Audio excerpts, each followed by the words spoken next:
Indonesia, 1943. The Japanese Empire controls the islands.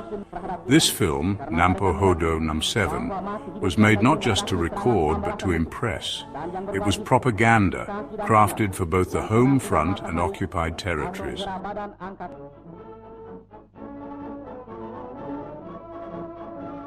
In Makassar, the Japanese Naval Landing Force marches out from their barracks. Bare-chested under the tropical sun, they run through the city, a display of endurance meant for the camera.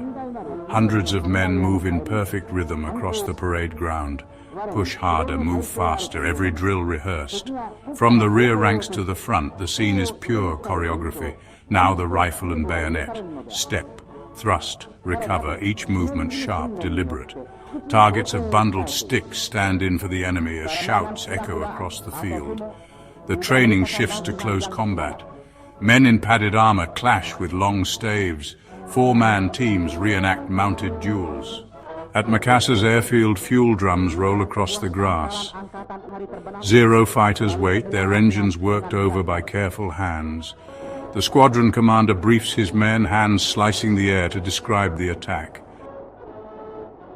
Maps are studied, salutes are given, and then they run for their planes.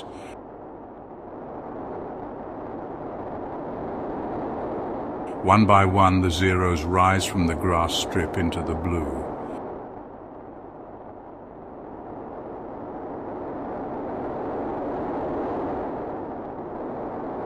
On the ground, the defenders scramble. Spotters race up the tower, scanning the horizon. Anti-aircraft crews swing their guns skyward.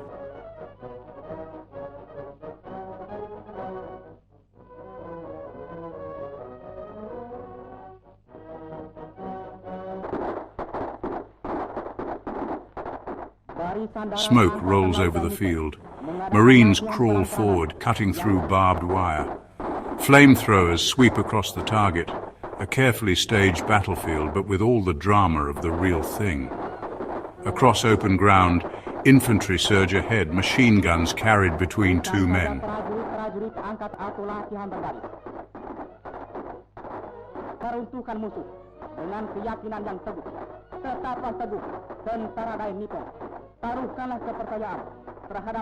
From trenches and sandbag nests, defenders return fire.